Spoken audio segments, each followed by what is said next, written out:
அத்தியாயம் 32 காட்டுதல்.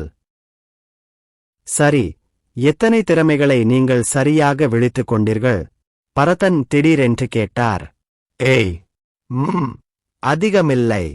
உண்மையில் என்னுடைய எல்லா திறமைகளும் என்னுடைய வகுப்பைச் சேர்ந்தவை என்று நான் நினைக்கிறேன். அவை அனைத்தும் இரத்தத்தை கட்டுப்படுத்துவதோடு தொடர்புடையவை. சரி, அவ்வளவுதான் நான் உங்களுக்குச் சொல்ல முடியும். வெவ்வேறு விதமாக பிடிக்கப்பட்ட போதிலும் மிருதன் அவருக்கு ஒரு பதிலை கொடுத்தான். அப்படியா? பரதன் அவனை பார்த்து ஏமாற்றமடைந்த பார்வையைக் காட்டினார். மிருதன் தனது முகபாவத்தில் ஏற்பட்ட இந்த மாற்றத்தை தவறவிடவில்லை. ஏய், இப்போ வா, என்னை அப்படி பார்க்காதே. சரி சரி, நான் உனக்கு காட்டுகிறேன். வலுவூட்டல் போன்ற ஒரு திறனை நான் பயன்படுத்த முடியும். அப்படிச் சொல்லிவிட்டு மிருதன் தனது ஓநாய் வடிவமாக ஓரளவுக்கு மாறினான். அவனது தலைமுடி மட்டுமே வெண்மையாக மாறியது.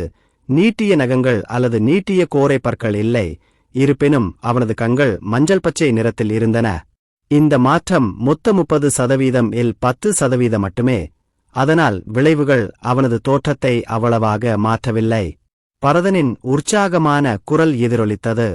மச்சான் டேய், உன் தோற்றத்தை நீயே மாற்றிக்கொள்ள முடியும். இல்லை, உருமாற்றம் என்பதுதான் பொருத்தமான வார்த்தையாக இருக்க வேண்டும். நீயே உன்னை மாற்றிக் கொள்ள முடியும். இது மிகவும் சுவாரஸ்யமானது. அப்போ நீ இப்போது எவ்வளவு வலிமையானவன் என்று பரதன் உற்சாகமாக கேட்டார். மிருதன் தனது கன்னத்தை பிடித்துக்கொண்டு சிந்தனையில் இருப்பது போல் தோன்றியது. பின்னர் சாதாரணமாக, பார்ப்போம். எனது தற்போதைய தோற்றத்துடன் நான் ஒருபி ரேங்க் அளவுக்கு வலுவாக இருக்க வேண்டும். என்ன பிபி ரேங்க்? ஏற்கனவே நீ என்னிடம் பொய் சொல்லலையே. பரதன் அவரது கூற்றை கேட்டதும் அதிர்ச்சியுடன் கூச்சலிட்டார். பின்னர் சந்தேகத்துடன் பதிலுக்கு கேட்டார். மிருதன் தனது கைகளை அசைத்து பின்னர் தவறான புரிதலை தீர்க்க முயன்றான். கொஞ்சம் அமைதியாக இரு. அது என் உடல்நிலை மட்டுமே. என் சக்தி மற்றும் பிற விஷயங்களை கணக்கிடவில்லை. அதிகமாக எதிர்வினையாற்றுவதை தடுக்க அவசரமாக அப்படிச் சொன்ன பிறகு அவன் குரலில் ஒரு நிச்சயமற்ற தன்மையுடன் தொடர்ந்தார். ஆற்றல் தரவரிசை போன்ற பிற விஷயங்களைப் பொறுத்தவரை வேட்டைக்காரர் சங்கம் அல்லது வேறு அமைப்புக்குச் செல்லும் வரை எனக்கு அது குறித்து அதிக நம்பிக்கை இல்லை. எனக்கு புரிகிறது. அது அர்த்தமுள்ளதாக இருக்கிறது டோட். பரதன் இறுதியாக புரிந்து கொண்டு பின்னர் தொடர்ந்தார். அப்படியானால் நீங்கள் நீண்ட காலமாக உள்ளார்ந்த திறன் இல்லாமல் இவ்வளவு கஷ்டங்களை அனுபவித்து வருகிறீர்கள். எனவே இது அவமானம் மற்றும் விரக்தியின் அனைத்து நேரங்களையும் ஈடு செய்கிறது என்று நினைக்கிறேன். பரதன் உண்மையிலேயே தனது இதயத்தின் ஆழத்திலிருந்து அவனிடம் கூறினார். அவர் சொன்னதைக் கேட்டதும் இந்த நேரத்தில் மிருதன் உணர்ச்சிவசப்படுவதைத் தவிர்க்க முடியவில்லை. உண்மையில் கடந்த சில வருடங்களாக அவன் நிறைய விஷயங்களைச் சந்தித்திருந்தான். இறுதியாக மீண்டும் கேலி செய்யப்படுவார்களோ என்ற கவலை இல்லாமல் அவன் தலையை நிமிர்ந்து பார்க்க முடிகிறது. இருவருக்கும் இடையே சிறிது நேர மௌனத்திற்குப் பிறகு பரதன் ஏதோ நினைவுக்கு வந்தார். பின்னர் இறுதியாக மீண்டும் பேசினார். நீங்களும் இரத்தத்தை கட்டுப்படுத்த முடியும் என்று சொன்னீர்கள், இல்லையா? நான் பார்க்கும்படி அதைச் செய்து காட்ட உங்களுக்கு ஆட்சேபனை இல்லையா? எனது தனிப்பட்ட ஆராய்ச்சிக்காக நான் அதை பார்க்க வேண்டும். பரதன் ஆர்வமுள்ள குரலில் கூறினார். இப்போது அவனது உருமாற்றத் திறனை பார்த்த பிறகு அவன் வேறு எந்த திறனை எழுப்பினார் என்பதை பார்க்க ஆவலுடன் காத்திருக்க முடியாது. பெரும்பாலான மக்கள் ஒரு திறனை மட்டுமே எழுப்பினாலும் 2 அல்லது அதற்கு மேற்பட்ட திறன்களை எழுப்ப முடிந்தவர்கள் குறைவு. 1க்கு மேற்பட்ட வகையான ஆற்றலை பயன்படுத்தக்கூடியவர்களை குறிப்பிடவில்லை. இந்த வகையான மக்கள் ஒரே ஆற்றல் வகையைச் சேர்ந்த 1க்கு மேற்பட்ட திறன்களைக் கொண்டவர்களை விட அரிதானவர்கள். எனவே நீங்கள் எங்கு சென்றாலும் அவர்கள் மிக குறைவு மற்றும் மிகவும் குறைவாகவே உள்ளனர். இருப்பினும் அவர் அவனை பார்த்தபோது மிருதனின் முகத்தில் ஒரு சிந்தனை முகபாவனை இருந்தது. அவருடைய திடீர் வேண்டுகோளால் அவன் மிகவும் கலக்கமடைந்தது போல. அவனது கலக்கமான முகபாவனை மிகவும் விசித்திரமாக இருப்பதை கவனித்த பரதன், என்னது? அதை எனக்கு காட்ட விரும்பவில்லையா? அல்லது நீங்கள் கலக்கமாக தோன்றியதற்கு வேறு ஏதாவது காரணம் இருக்கிறதா என்று கேட்பதற்கு முன் சிறிது நேரம் அவரை பார்த்தார். அவன் சொன்னதைக் கேட்டு மிருதன் ஒரு கணம் புருவங்களை உயர்த்தி சிந்தனையிலிருந்து விழித்து பின்னர் அவசரமாக, இல்லை, அது இல்லை. எனக்கு உனக்கு காட்டுவதில் எந்த ஆட்சேபனையும் இல்லை. ஆனால் உனக்கு கொஞ்சம் ரத்தம் வீணாகும் என்றான். உனக்கு என் ரத்தம் தேவையா? பிரச்சனை இல்லை. அப்படிச் சொல்லிவிட்டு அவன் அவசரமாக தன் அறையில் எங்கிருந்தோ ஒரு கத்தியை எடுக்கச் சென்றான். இருப்பினும் மிருதனின் வேண்டுகோளால் அவன் ஆச்சரியப்பட்டான். ஆனால் அவனுக்கு என்ன வகையான திறமை இருக்கிறது என்பதை அவனால் பார்க்க முடிந்தால் அது இரண்டாம் பட்சம்தான். அவன் கையில் ஒரு குட்டை கத்தியை எந்த அக்கறையும் இல்லாமல் வைத்திருப்பதை பார்த்து மிருதன் ஆச்சரியப்பட்டான். அவன் முணுமுணுத்தான். இவ்வளவு சீக்கிரமா முடிவெடுக்கிறீங்களா? உங்க ரத்தம் போயிட்டுமோன்னு கொஞ்சம் கூட பயமா இல்லையா? இல்லன்னா என் திறமையை உங்களுக்கு காட்ட எனக்கு உங்க ரத்தம் தேவைப்படுதுன்னு சந்தேகமா? நீங்க என்ன பேசுறீங்க? பரதன் குழப்பத்துடன் கேட்டார். உங்கள் இரத்தத்தை நான் ஏதாவது ஒரு பில்லி சூனியம் அல்லது சடங்குக்காக பயன்படுத்தினால் என்ன செய்வது? அல்லது உங்களைச் சபிக்க அல்லது ஏதாவது ஒன்றை பயன்படுத்தினால் என்ன செய்வது? அந்த சாத்தியக்கூறு குறித்து நீங்கள் பயப்படவில்லையா? என்று மிருதன் தீவிரமான தொனியில் பதிலளித்தார்.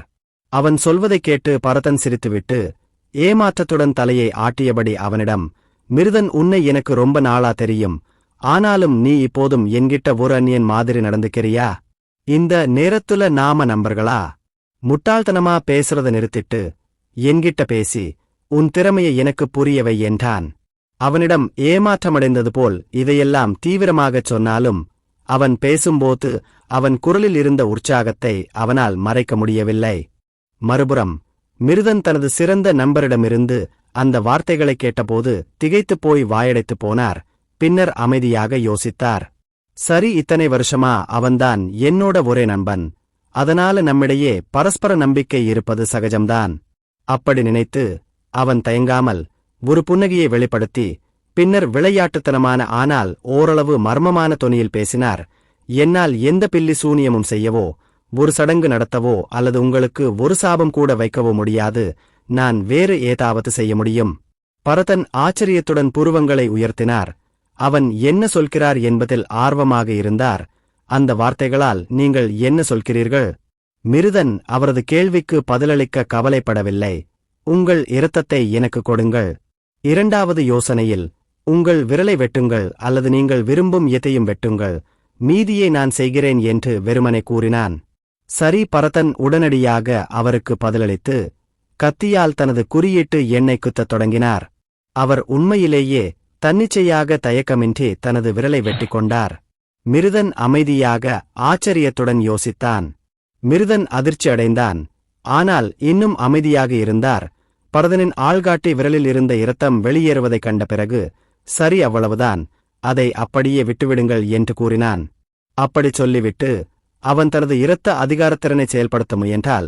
ஆனால் பின்னர் அவன் எதையோ யோசித்தான். பின்னர் தனது ஓநாய் உருமாற்றத்தை முன்பே செயல்தவிர்த்த பிறகு அவ்வாறு செய்ய முடிவு செய்தான்.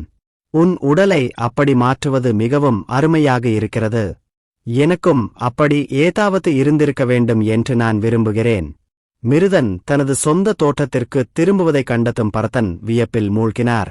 அவனை அப்படி பார்த்த மிருதன் கொஞ்சம் யோசித்துவிட்டு, கவலைப்படாதே, ஒருவரின் தோற்றத்தை மாற்றுவதற்கு வேண்டுமென்றே சில நுட்பங்கள் பயன்படுத்தப்படுவதாக கேள்விப்பட்டேன். ஒருநாள் என் கையில் ஒன்று கிடைத்தால் நீ உன் தோற்றத்தை மிகவும் மாற்ற விரும்புவதால் அதை முதலில் உன்னிடம் கொடுப்பேன் என்றான். அப்படியா? ஆனா அந்த நுட்பங்கள் ரொம்ப விலை உயர்ந்தவைன்னு கேள்விப்பட்டேன். இல்ல, கண்டிப்பா விலை உயர்ந்தவைதான் என்று பரதன் சொல்லிவிட்டு மறு கையை அசைத்து, என் முட்டாள்தனத்தை பத்தி கவலைப்படாதே, உன் இரத்தத்தை கையாளும் திறனை ஏற்கனவே பயன்படுத்திக்கோ என்றான். சரி, ஆனால் நீ பார்ப்பதை பார்த்து ஆச்சரியப்படாதே என்று மிருதன் அவனிடம் தெளிவற்ற தொனியில் சொன்னான். நான் ஏன் இருக்க வேண்டும்? நீ ஏன் அருகில் வராமல் தூரத்தில் நிற்கிறாய்? பரதன் குழப்பத்துடன் கேட்டார். இந்த முறை மிருதன் அவருக்கு பதில் சொல்லவில்லை. சரி, இந்த தூரம் போதுமா என்று தனக்குள் முணுமுணுத்துக் கொண்டான். அப்படிச் சொல்லிவிட்டு பரதன் நின்ற இடத்திலிருந்து சுமார் 2 மீட்டர் தூரத்தில் இருந்து தனது திறனை முழுமையாகச் செயல்படுத்தினான். இரத்த ஆணையத்தை செயல்படுத்துதல். பரதனின் இடது கையின் ஆள்காட்டி விரலில் சொட்டும் சிவப்பு இரத்தத்தை வலுக்கட்டாயமாக அழுத்தியதால் தன்னைச் சுற்றி ஒரு காந்தப்புலம் போல ஒருவித கண்ணுக்கு தெரியாத சக்தியை மிருதன் உணர்ந்தான். உடனடியாக கிட்டத்தட்ட ஒரு காந்த ஈர்ப்பு போல அல்லது டெலிகினேசிஸ் போல சொட்டும் இரத்தம் ஒரு நேர்கோட்டில் அவனது திசையை நோக்கி மிதக்கத் தொடங்கியது. சிறிது நேரத்தில் அதிர்ச்சியூட்டும் குரல் ஒலித்தது. ஐயோ, பொய், இவ்வளவு தூரத்திலிருந்தும் என் இரத்தத்தை உன்னால் கையாள முடியும். உனக்கும் டெலிகினெடிக் திறன் இருக்கிறதா? திடீரென்று அவநம்பிக்கையுடன் கேட்ட பரதன் ஆச்சரியத்தில் துள்ளிக் குதித்தான். மிருதனுக்கு உருமாற்றத் திறனும் இரத்தத்தை கையாளும் திறனும் இருப்பதை அவர் அறிந்திருந்தார். ஆனால் மிருதனுக்கு டெலிகினெடிக் திறனும் இருப்பதாக அவர் ஒருபோதும் நினைத்ததில்லை. அவர் எத்தனை திறன்களை விழித்துக் கொண்டது! பரதன் இதைப் பற்றி தீவிரமாக யோசித்துக் கொண்டிருந்தபோது மிருதன் உதவியற்றவராகத் தோன்றி, இது டெலிகினேசிஸ் என்று நான் நினைக்கவில்லை. இது இரத்த அதிகாரம் என்று அழைக்கப்படுகிறது. இந்த கட்டத்தில் இதை பற்றி எனக்குத் தெரிந்ததெல்லாம் அவ்வளவுதான். சரி, இது மிகவும் எளிது. ஏனென்றால் நான் மற்றவர்களிடமிருந்து சேகரிக்கும் இரத்தத்தில் உள்ள எந்தவொரு தீங்கு விளைவிக்கும் பொருளையும் கூட என்னால் கண்டறிய முடியும். எவ்வளவு அற்புதம்! பரதன் மூச்சு வாங்காமல் முணுமுணுத்தார். பின்னர் திடீரென்று ஏதோ உணர்ந்ததால் அவன் இடைநிறுத்தப்பட்டு பின்னர் ஆர்வத்துடன் கேட்டான், நான் மற்றவர்களிடமிருந்து இரத்தம் சேகரிக்கிறேன் என்று நீங்கள் சொன்னீர்களா? இதுவரை யாருடைய இரத்தத்தை சேகரித்தீர்கள்? அடடா! அவன் ரொம்ப கூர்மையானவன். இந்த சின்னஞ்சிறு துண்டுகளை நான் தற்செயலாக கீழே போட்டுட்டேன். பரதனின் ஆர்வமுள்ள பார்வையை பார்த்துக் கொண்டே மிருதன் அமைதியாக உள்ளுக்குள் கூச்சலிட்டார்.